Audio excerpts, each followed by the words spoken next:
जय श्री कृष्णा। राधे राधे। दोस्तों, माता लक्ष्मी कहती है, घर की यह 5 चीजें कभी दूसरों को नहीं देनी चाहिए। हमारे हाथ से दान में दिए गए इन 5 वस्तुओं से हमें भयंकर आपत्ति का सामना करना पड़ सकता है। तो चलिए आज हम आपको मां लक्ष्मी द्वारा सुनाई गई एक प्राचीन कथा सुनाते हैं। इस कथा के माध्यम से आपको पता चल जाएगा कि एक स्त्री को अपने घर की वह कौन सी चीजें हैं जो दूसरों को नहीं देनी चाहिए। जो भी स्तरीय चीजें दूसरों को दे देती है, लक्ष्मी उसके घर को छोड़कर चली जाती है। इसीलिए दोस्तों, आप इस कथा को पूरा जरूर सुने, क्योंकि आधा अधूरा ज्ञान विष के समान घातक होता है। जो भी इस कथा को पूरा सुनता है, मां लक्ष्मी उसकी झोली खुशियों से भर देती है। तो चलिए बिना देरी किए आपको वह प्राचीन कथा सुनाते हैं। दोस्तों, पूर्वकाल की बात है। मध्य प्रदेश में एक अत्यंत शोभायमान नगरी थी। उस नगरी में एक सुकन्या नाम की स्त्री अपने पति और सास ससुर के साथ निवास करती थी। सुकन्या एक पतिव्रता नारी थी जो सत्य धर्म का पालन करने में तत्पर और गृह कार्य में दक्ष थे। सुकन्या का स्वभाव अत्यंत दयालु था। वह सदैव दूसरों की सहायता किया करती थी। सुकन्या का पति संजय एक वैश्य था। उसकी अनाज की एक दुकान थी। वह बाजार में लोगों की जरूरत की चीजें बेचा करता था। सुकन्या अपने पति से बहुत अधिक प्रेम करती थी। वह अपने पति को ही परमेश्वर मानकर उसकी सेवा करती थी। सुकन्या नित्य पति से पहले जागती थी, अपने घर का आंगन को स्वच्छ करती थी, फिर रंगोली बनाकर आंगन की सजावट करती थी। उसके बाद वह अपने घर को स्वच्छ करती, फिर स्नान आदि कार्य संपन्न करके वह तुलसी को जल देती थी और देवी देवताओं का पूजन करती थी। इस प्रकार से वह रोज अपने नित्य कर्म करती थी। सुकन्या ने कभी किसी का अनादर नहीं किया। वह सभी के साथ मधुर वाणी में बातें करती थी। सभी लोग सुकन्या को देखकर कहने लगे थे कि यह तो साक्षात लक्ष्मी के समान गुणों वाली स्त्री है। यह अपने परिवार का कितने अच्छे से ख्याल रखती है। इसके अलावा सुकन्या दान धर्म करते समय कभी अपने हाथ पीछे नहीं खींचती थी। उसके द्वार पर जो भी याचक आता वह उसे दान दिए बगैर नहीं भेजती थी। उसके द्वार से कोई खाली हाथ नहीं जाता था। जो भी भूखा उसके द्वार पर आता तो वह भरपेट भोजन करके ही लौटना था, जिससे उसके द्वार पर आए हुए सभी याचक अत्यंत प्रसन्न होकर उसे आशीर्वाद देकर लौट जाते थे। इतना ही नहीं, सुकन्या अपने पड़ोसियों की भी सहायता करती थी। उसके पड़ोस में जो भी गरीब और दुखी लोग रहते थे उन्हें भी वह नित्य भोजन दिया करती थी।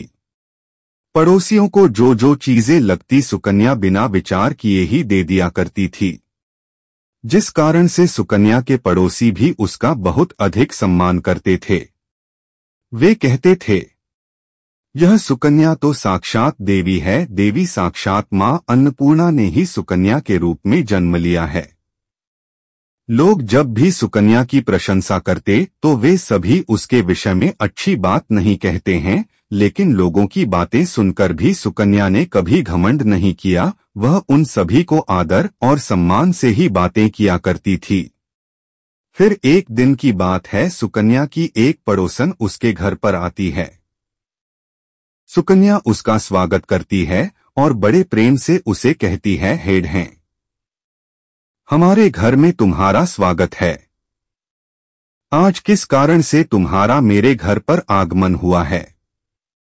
यदि कोई वस्तु चाहिए तो मुझसे मांग लो, मैं तुम्हारी अवश्य मदद करूंगी। सुकन्या की पड़ोसन कहती है, कन्या बहन, आज मेरे घर पर बहुत से रिश्तेदार आए हैं, उनके लिए मैं भोजन बना रही हो, इसीलिए मैं तुम्हारे पास रोटी बनाने के लिए चकला बेलन और तथा मांगने आई हो। यदि तुम कुछ समय के लिए मुझे चकला बेलन और दबा दे तो की तो बड़ी कृपा होगी। ने काम हो जाने के बाद तुम्हें जल्दी ही लौटा दूंगी। सुकन्या कहती है, हेड हैं, इसने क्या बड़ी बात है, अभी मुझे चकला बेलन की आवश्यकता नहीं है, इसीलिए तो मेरा चकला बेलन और तांबा ले जा सकती हूँ।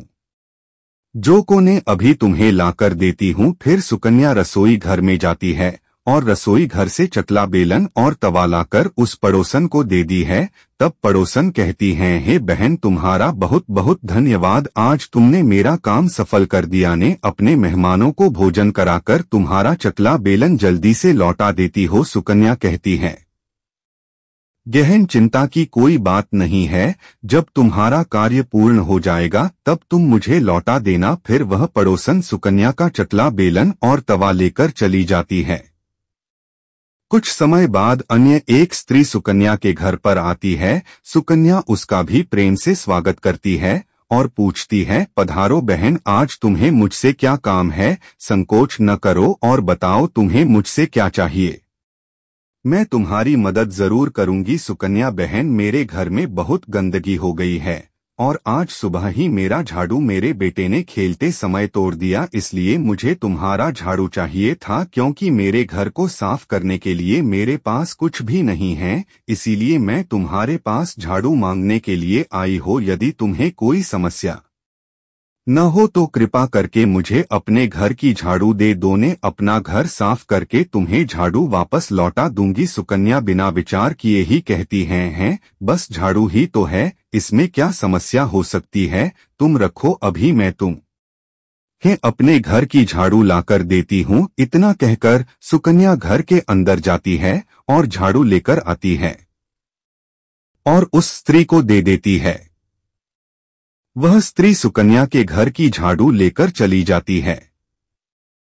फिर कुछ देर बाद अन्य एक स्त्री सुकन्या के घर पर आती है। सुकन्या उसका भी बड़े प्रेम से स्वागत करती है। सुकन्या कहती हैं, पधारो बहन, क्या बात है, आज मेरे घर पर किस कारण से आना हुआ? तुम्हें जो कुछ भी चाहिए निसंकोच होकर कहो, मैं तुम्हारी सहायता करने का प्रयास अवश्य करूंगी। तब वह स्त्री कहती हैं, हे सुकन्या बहन, तुम बड़े दयालु हो, मैंने तुम्हारे बारे में बहुत सुना है और तुम सभी की मदद करती रहती हो, इसीलिए मैं तुम्हारे पास एक छोटी सी मदद मांगने के लिए आई हो। सुकन्या कहती हैं, ही बहन, संकोच न करो, तुम्हें जो कुछ भी चाहिए मांग लो, यदि मेरे बस में होगा तो मैं मना नहीं करूंगी, मैं तुम्हारी सहायता अवश्य करूंगी।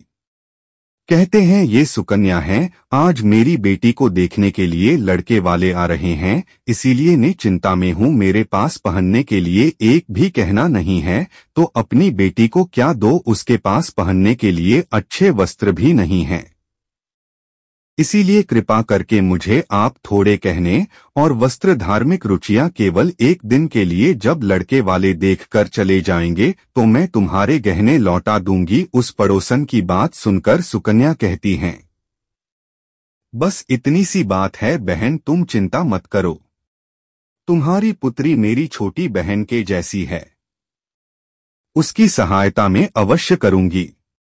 ने अभी तुम्हें मेरे गहने और साड़ी देती हूँ, जिसे पहनकर तुम्हारी पुत्री राजकुमारी लगेगी। फिर सुकन्या अंदर जाती है, गहने और साड़ी लेकर आती है और उस पड़ोसन को दे देती है। वह पड़ोसन प्रसन्न होकर सुकन्या के गहने और साड़ी लेकर चली जाती है।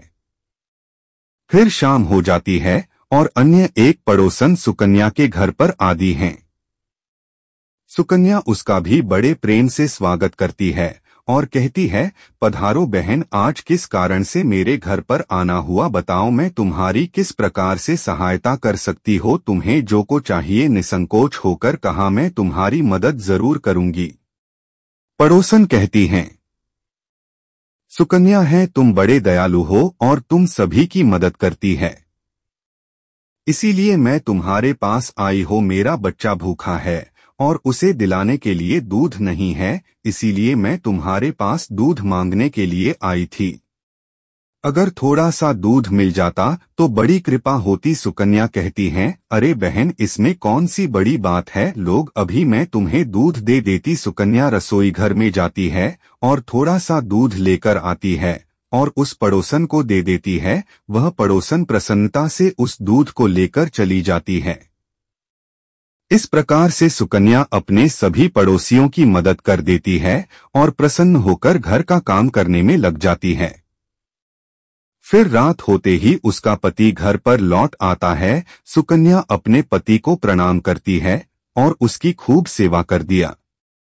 रात को दोनों पति पत्नी आनंद से सो जाते हैं। फिर दूसरे दिन भर जागते हैं तो उन्हें एक बहुत ही बुरी खबर कानों पर पड़ती है। एक आदमी दौड़ते हुए सुकन्या के घर पर आता है और सुकन्या के पति से कहता है कि भाई, कल रात को किसी ने आपकी दुकान लूट ली है, सारा माल गायब है। सुकन्या का पति एकदम से घबरा जाता है और दौड़ते हुए अपने दुकान पर जाता है तो देखता है उसका सारा माल किसी ने लूट लिया है। वह देखता है कि उसकी दुकान में रखा हुआ सारा धन भी चोरी हो चुका है। वह दुखी और निराश होकर घर पर लौटता है और सुकन्या को सारी बात बताता है, जिसे सुनकर सुकन्या बहुत दुखी हो जाती है। सुकन्या कहती है, आप चिंता न कीजिए जी, हमारे घर में अभी बहुत सारा धन रखा हुआ है जिससे आप फिर से व्यापार शुरू कर सकते हैं। फिर सुकन्या अपने घर की तिजोरी में देखती है तो वह भी पूरी तरह खाली दिखाई देती है। उसके अंदर का भी सारा माल चोरी हो चुका था। यह देखकर सुकन्या बहुत दुखी हो जाती है। उसे समझ में नहीं आता कि यह कैसे हुआ। सुकन्या का पति उस पर बहुत क्रोधित हो जाता है और पूछता है, सुकन्या सच सच बताओ, हमारे घर के अंदर रखा हुआ सारा पैसा कहाँ गया? सुकन्या कहती है, ही स्वामी ने घर पर ही थी, सारा धन की चोरी नहीं था। किसने? तालियां बजानी, कृपया आप शांत हो जाइए, हम कोई न कोई उपाय जरूर ढूंढ लेंगे। सुकन्या का पति कहता है, यह जो तुम दूसरे लोगों को घर पर बुलाकर खिलाड़ी हो, अनजान लोगों को घर में बुलाती हो, उसी का फल है। तुम्हारी मूर्खता के कारण आज मुझे यह दिन देखना पड़ रहा है। हर समय किसी न किसी को दान देती रहती हो, यह उन्हीं में से किसी ने हमारे घर का सारा पैसा चुरा लिया है। क्रोध में आकर सुकन्या का पति उसे भला बुरा कहता है। सुकन्या की सास भी उसे बहुत गोष्ठी है और कहती है, तुम ही पड़ोसियों को घर की जीने देती रहती और बिना सोचे कि में मदद कर दे दी। उन्हीं में से किसी ने सारा पैसा चुरा लिया है। घर के सभी लोग सुकन्या को भला बुरा कहने लगते हैं। फिर सुकन्या अपने पति को दिलासा देते हुए कहती है, हे नाथ ने मेरे कुछ गहने हमारे पड़ोसन को दिए हैं। ने उसके पास से गहने लेकर वापस आती है। फिर सुकन्या उस गरीब पड़ोसन के घर पर जाती है तो देखती है उसके घर पर कोई नहीं होता है। वह स्त्री भी घर छोड़कर सुकन्या के गहने लेकर भाग गई होती है। सुकन्या निराश होकर घर पर लौटती है और अपने पति को सारी बात बता देती है। सुकन्या की बात सुनकर उसका पति आग बबूला हो जाता है और सुकन्या को भला बुरा कहने लगता है। सुकन्या का पति कहता है, तुम्हारी मूर्खता के कारण आज मुझे यह दिन देखना पड़ रहा है। हर समय किसी न किसी को दान देती रहती हो, यह उन्हीं में से किसी ने हमारे घर का सारा पैसा चुरा लिया है। सुकन्या तुम बड़ी मूर्ख हो, तुम्हारे ही कारण हमारा सारा धन वैभव चला गया है। तुम्हारे दान देने की आदत के कारण ही हमारे ऊपर यह मुसीबत आन पड़ी है। अब तू इस घर में नहीं रह सकती तो अभी इसी क्षण इस घर को छोड़कर चली जाओ। सुकन्या कहती है, हे नाथ, आपके सदानीरा इस दुनिया में कोई नहीं है, ने आपको छोड़कर कहाँ जाऊं? सुकन्या अपने पति को हाथ जोड़कर विनती करनी लगती है तो पति उसकी एक नहीं सुनता और उसे अपने घर से धक्के मारकर निकाल देता है और कहता है, अब तो इस घर से चली जाए, कभी मेरे घर लौटकर मर्दाना। सुकन्या अपने पति को हाथ जोड़कर विनती करने लगती है, केसवानी ऐसा न कहिए, मैंने कोई अपराध नहीं किया है, आपके बगैर में जीवित नहीं रह सकती, मुझे दासी को डोट आप घर से मत निकालिए। लेकिन सुकन्या का पति उसकी एक नहीं सुनता है और उसे अपने घर से धक्के मारकर निकाल देता है और कहता है, अब तो इस घर से चली जाओ और लौटकर मत आना, चाहे तो किसी नदी में कूदकर अपनी जान दे दें, लेकिन अब तो इस घर में मेरे साथ नहीं रह सकती। फिर सुकन्या दुखी होकर रोते हुए अपने पति के घर को छोड़कर चली जाती है। चलते चलते सुकन्या माता लक्ष्मी के मंदिर में जाती है और माँ लक्ष्मी से प्रार्थना करते हुए कहती है, हे माँ, ने ऐसा कौन सा पाप किया है जो मेरी ऐसी दशा हुई है? हेमा लक्ष्मी ने तो नित्य आपकी पूजा करती थी, फिर भी आपने मेरा घर क्यों छोड़ा?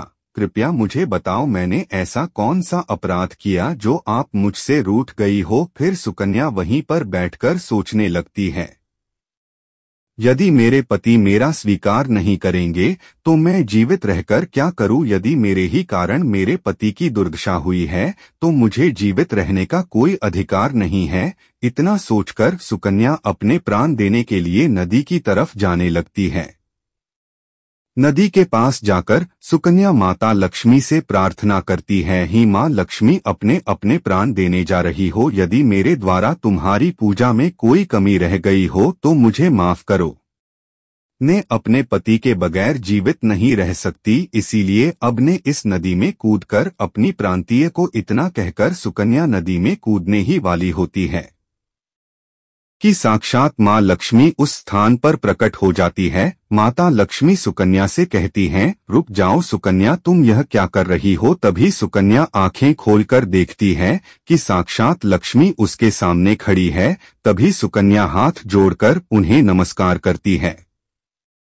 माँ लक्ष्मी के दर्शन करके बहुत प्रसन्न हो जाती है और कहती हैं, मुझे क्षमा करें, मैं बहुत बड़ा पाप करने जा रही थी। माँ लक्ष्मी कहती हैं, कन्या, मनुष्य को स्वयं अपने प्राण नहीं लेनी चाहिए, चाहे कितनी भी बड़ी मुसीबत सामने हो। आत्महत्या करना और किसी को उसे करने के लिए उकसाना दोनों भी बहुत बड़े महापाप है। इस पाप से मुक्ति आपको नरक लोक की कठोर से कठोर सजा पाकर ही मिलती है।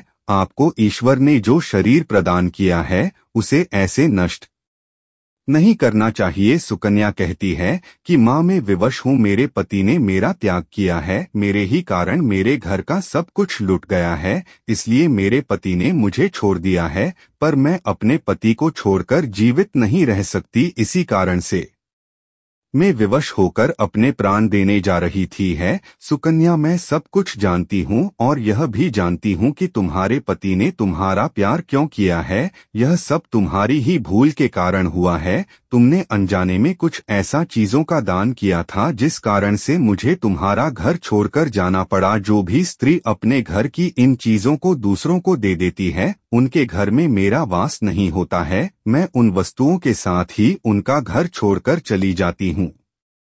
हेमा, ऐसी कौन सी वस्तुएं हैं, कृपया आप मुझे बताइए। मैंने कौन सी वस्तु का दान किया था जिस कारण से आपने मेरे घर का त्याग किया है। देवी लक्ष्मी कहती है, हे पुत्री, अब तुम ध्यान से सुनो, मैं तुम्हें उन चीजों के बारे में बताती हूँ जब किसी भी स्त्री को दूसरों को नहीं देनी चाहिए।